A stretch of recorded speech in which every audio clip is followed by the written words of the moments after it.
نحمده ونصلي ونسلم على رسوله الكريم اما بعد فاعوذ باللہ من الشیطان الرجیم بسم اللہ الرحمن الرحیم۔ آج ہم سورۃ البقرہ کی آیت نمبر 103 اور 104 پڑھیں گے۔ تو جیسا کہ اس سے پہلے اللہ تعالیٰ نے یہود کی بیماریوں کا، ان کی برائیوں کا ذکر کیا ہے اور بڑی تفصیل کے ساتھ ذکر کیا ہے، اسی کا سلسلہ چل رہا ہے۔ تو پہلے میں ان دونوں آیات کا خلاصہ آپ حضرات کے سامنے پیش کرتا ہوں۔ یہود انہوں نے کتاب اللہ کو چھوڑ دیا اور سحر اور جادو کے پیچھے لگ گئے۔ سحر اور جادو انہوں نے دو طرح سے سیکھا۔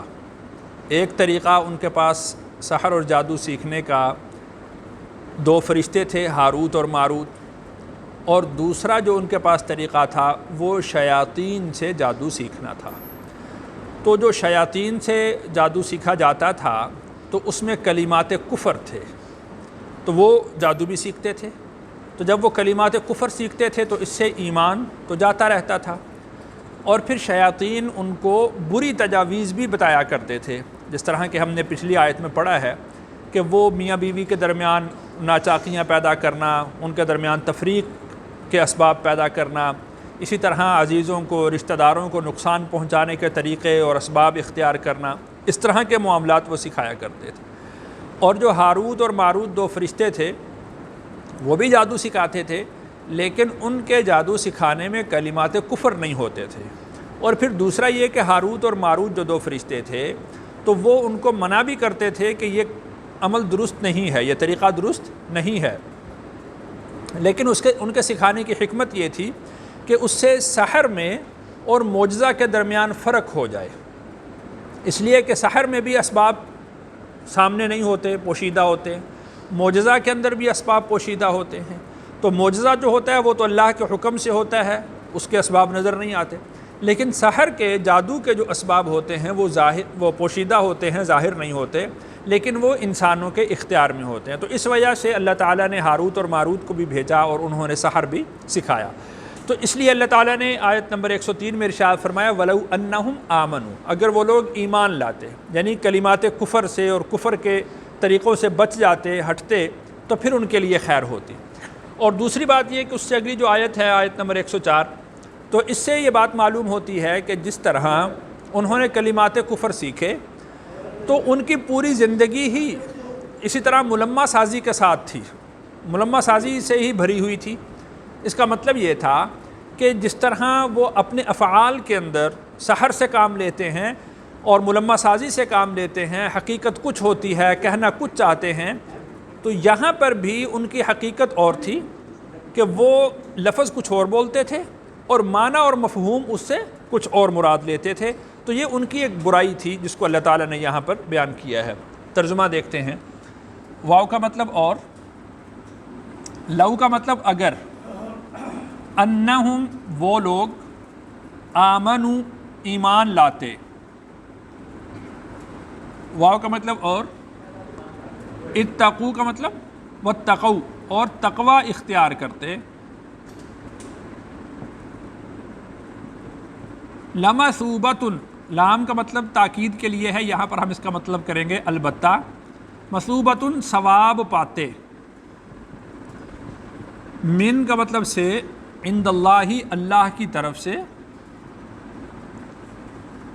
خیر کا مطلب بہتر، لو کانوا یعلمون، لو کا مطلب کاش، کانوا یعلمون وہ جانتے، یعنی انہوں نے سحر سیکھ کر کفر اختیار کیا کہ کاش وہ لوگ کفر کی طرف نہ جاتے، اللہ کی کتاب کو سیکھتے، اللہ کے اترے ہوئے احکامات کو سیکھتے، تو اللہ کی کتاب کو سیکھنے سے ان کو ثواب ملتا، دنیا کے اندر بھی ان کو نفع ملتا اور آخرت میں بھی ان کو نفع ملتا۔ تو دیکھیے کہ اللہ کی کتاب کو سیکھنے سے جو ثواب ملتا ہے، جو بدلہ ملتا ہے، وہ اگرچہ تھوڑا نظر آنے میں ہوتا ہے لیکن وہ دائمی ہوتا ہے، وہ دنیا کے اندر بھی کام آتا ہے اور وہ مرنے کے بعد بھی کام آئے گا۔ لیکن دیکھیے کہ سحر اور جادو کے ذریعے سے، مثال کے طور پر ایک شخص اس کے پاس آتا ہے اور اس کو یہ بتاتا ہے، جس طرح لوگوں کی آپس میں ناچاکیاں اور دشمنیاں ہوتی ہیں کہ فلاں پر جادو کر دو، فلاں پر جادو کر دو، تو وہ اس کے عوض میں اس سے کچھ اجرت لیتا ہے اور پھر وہ جادو کروا دیتا ہے. تو اب دیکھیں کہ وہ اجرت کتنی لے رہا ہے؟ تھوڑی سی، اور وہ چند دن کے اندر وہ ختم ہو جاتی ہے. تو آخرت کا جو بدلہ ہے وہ نظر آنے میں اگرچہ تھوڑا ہے لیکن وہ دائمی ہے. اور دنیا میں جو جادو کے عوض میں انہوں نے بدلہ لیا وہ تو ایک تو تھا بھی تھوڑا، اور وہ تھا بھی صرف دنیا کے لیے ہی. تو اللہ تعالیٰ نے ارشاد فرمایا اگر وہ ان دونوں چیزوں کا موازنہ کرتے، ان دونوں چیزوں کو دیکھتے، تو وہ البتہ اس بات کو سمجھتے کہ جو اللہ کی طرف سے ثواب ملنے والا ہے لَمَثُوبَةٌ مِّنْ عِنْدِ اللَّهِ خَيْرٌ، تو ان کو اللہ کی طرف سے بہت بہتر بدلہ ملنے والا ہے. لَوْ كَانُوا يَعْلَمُونَ، کاش وہ اس بات کو سمجھ لیتے اور کفر کو اختیار نہ کرتے، ایمان کو اختیار کرتے. تو جیسا کہ میں نے عرض کیا ہے کہ ان کے افعال وہ سحر سے تعبیر تھے، حقیقت کچھ ہے، پس پردہ کچھ چل رہا ہے اور ملمہ سازی ہے. اسی طرح ان کے کلمات، ان کے بول، ان کی باتیں، ان کے الفاظ، ان میں بھی ملمہ سازی ہوتی تھی کہ حقیقت تو یوں لگتا تھا کہ بہت اچھا لفظ ہے، بہت اچھا جملہ اختیار کر رہے ہیں، بہت اچھی تعبیر اختیار کر رہے ہیں، لیکن پس پردہ وہ توہین آمیز ہوتی تھی اور اس سے ہتک ان کا مقصود ہوتا تھا. تو اس کا پس منظر یوں ہے کہ اس میں ایک لفظ ہے راعینا. راعینا کا کہ دو معنی آتے ہیں. ایک معنی اس کا ہوتا ہے کہ ہماری رعایت کیجئے، ہماری طرف توجہ دیجئے. اب دیکھیں کتنا پیارا لفظ ہے کہ ہماری رعایت کریں، ہم ضرورت مند ہیں، محتاج ہیں، آپ کی خدمت میں حاضر ہوئے ہیں، ہماری رعایت کریں، ہماری طرف توجہ دیں، ہماری طرف التفات فرمائیں. بظاہر بڑا اچھا لفظ. دوسرا اس کا معنی ہوتا ہے چرواہا. دوسرا معنی اس کا کیا ہوتا ہے؟ چرواہا. اور ایک اس کا معنی احمق، بے وقوف بھی آتا ہے. اب جو علماء یہود تھے وہ رسول اللہ صلی اللہ علیہ وسلم کے پاس آتے تو وہ لفظ راعینا بولتے. لفظ کیا بولتے؟ راعینا. تو اہل ایمان جو تھے ان کے ذہن میں تو توہین کا لفظ جا ہی نہیں سکتا تھا، تو وہ اس سے ظاہری معنی جو خوبصورت اور اچھا معنی تھا کہ ہماری طرف التفات فرمائیں، ہماری طرف توجہ فرمائیں، وہ اس سے یہ سمجھتے تھے. تو انہوں نے سمجھا کہ اہل کتاب ہیں، علماء ہیں، اور یہ نبی اکرم صلی اللہ علیہ وسلم کے منصب سے واقف ہیں، تو لہٰذا یہ تو کوئی ایسا جملہ یا ایسی تعبیر اختیار نہیں کر سکتے کہ جس میں آپ علیہ الصلاۃ والسلام کی توہین کا پہلو ہو. تو اہل اسلام نے بھی راعینا کا لفظ استعمال کرنا شروع کر دیا. تو اللہ تعالیٰ نے تنبیہ فرمائی کہ ایسا نہیں کرنا چاہیے. ان کا مقصد وہ خیر کی بات نہیں ہے، بلکہ ان کا مقصد جو اس کا غلط معنی ہے، توہین آمیز معنی ہے، ہتک والا معنی ہے، ان کا مقصد وہ ہے. اور یہاں سے یہ بات بھی معلوم ہوتی ہے کہ اگر کوئی ایسا لفظ ہو جس کے دو معنی ہوں، ایک معنی اس کا مثبت ہو اور ایک اس کا معنی منفی ہو یا فاسد معنی ہو، تو وہ لفظ استعمال نہیں کرنا چاہیے. ذو معنی الفاظ استعمال نہیں کرنے چاہیے کہ اس میں توہین بھی ہو اور اس میں جو ہے وہ خیر کا معنی بھی ہو، تو ایسے الفاظ استعمال نہیں کرنے چاہیے. ترجمہ دیکھتے ہیں. یا ایھا الذین آمنوا، اے ایمان والو. پورے قرآن مجید میں اللہ تعالیٰ نے 88 دفعہ یا ایھا الذین آمنوا کے الفاظ استعمال فرمائے.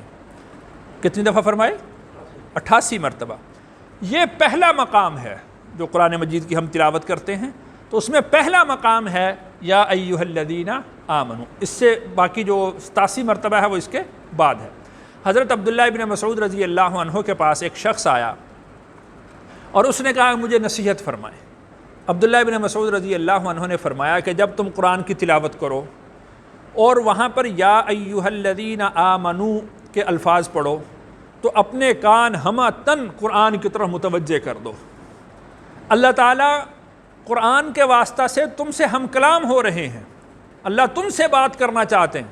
اب دیکھیں نا، یا ایھا الذین آمنوا نہ آپ کا کلام ہے نہ میرا کلام ہے، حتیٰ کہ یہ رسول اکرم صلی اللہ علیہ وسلم کا بھی کلام نہیں، بلکہ کس کا کلام ہے؟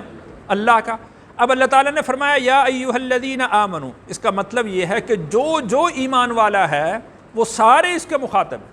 اس کے مخاطب آپ بھی ہیں، اس کا مخاطب میں بھی ہوں، اس کے مخاطب وہ لوگ بھی تھے کہ جن کی موجودگی میں قرآن مجید نازل ہوا.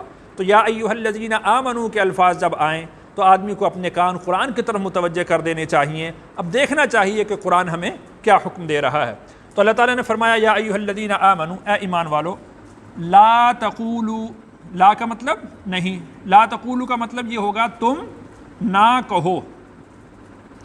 راعنا یعنی راعنا کا جو لفظ ہے یہ نہ کہو، راعنا کا لفظ جو ہے یہ نہ کہو، یعنی اس کا معنی ایک درست معنی بھی ہے اور ایک اس کا معنی فاسد بھی ہے، تو لہٰذا یہ لفظ ہی استعمال نہ کرو۔ ویسے لفظی مطلب میں نے آپ لوگوں کو اس کا بتا دیا کہ دو معنی آتے ہیں، ایک معنی اس کا یہ آتا ہے کہ ہماری طرف متوجہ ہوں، التفات فرمائیں، ہماری رعایت رکھیں، اور دوسرا اس کا معنی چرواہے کا اور احمق کا بھی آتا ہے، تو لہٰذا یہ لفظ استعمال ہی نہ کرو۔ وقولو، واو کا مطلب اور، قولو تم کہو، انظرنا ہمیں دیکھیے، یعنی تم راعنا کا لفظ استعمال نہ کرو بلکہ کیا لفظ استعمال کرو؟ انظرنا، اس لیے کہ انظرنا ایسا لفظ ہے کہ جس کا کوئی دوسرا فاسد معنی موجود نہیں ہے، کوئی فاسد معنی اس کا موجود نہیں، لہذا رسول اللہ صلی اللہ علیہ وسلم کی مجلس میں اس طرح کے صاف صاف الفاظ استعمال کرو کہ جس سے کوئی فاسد معنی نہ نکلتا ہو۔ انظرنا کے لفظ استعمال کریں، اور انظرنا کا مطلب یہ ہوتا ہے کہ ہمیں دیکھیے۔ واو کا مطلب اور، اسمعوا تم سنو، پھر جب تم کہو کہ اے رسول اللہ صلی اللہ علیہ وسلم ہماری طرف دیکھیے، تو پھر آپ علیہ الصلوۃ والسلام آپ کی طرف متوجہ ہوں اور آپ سے بات کریں، تو پھر دائیں بائیں نہ دیکھو، پھر آپ علیہ الصلوۃ والسلام کی بات کی طرف توجہ کرو۔ یہ ادب سکھایا جا رہا ہے آپ علیہ الصلوۃ والسلام کی مجلس میں بیٹھنے کا۔ واو کا مطلب اور، للکافرین کافروں کے لیے، عذاب علیم عذاب ہے دردناک۔ اس سے یہ بات معلوم ہوتی ہے کہ ایسے الفاظ کہ نعوذ باللہ جن سے رسول اللہ صلی اللہ علیہ وسلم کی توہین ہوتی ہو، وہ کیا ہیں؟ کلمات کفر ہیں۔ آپ علیہ الصلوۃ والسلام کی ادنا سی گستاخی تو بہت دور کی بات ہے، ایسے الفاظ بھی جو ذو معنی ہوں، جس کا ایک معنی خیر کا ہو اور ایک معنی اس کا شر کا ہو، آپ علیہ الصلوۃ والسلام کے لیے ایسے الفاظ استعمال کرنا بھی کفر کی طرف لے جاتا ہے۔ اور اسی وجہ سے آخر میں اللہ تعالیٰ نے ارشاد فرمایا کہ وَلِلْكَافِرِينَ عَذَابٌ عَلِيمٌ، یعنی وہ لوگ جو ان الفاظ کو ابھی بھی استعمال کر رہے ہیں تو وہ اللہ کے نزدیک کافر ہی شمار کیے جائیں گے، اور ان کے لیے اللہ تعالیٰ نے دردناک عذاب تیار کر رکھا ہے۔ اللہ تعالیٰ سے دعا ہے اللہ تعالیٰ مجھے اور آپ کو قرآن کا فہم نصیب فرمائے۔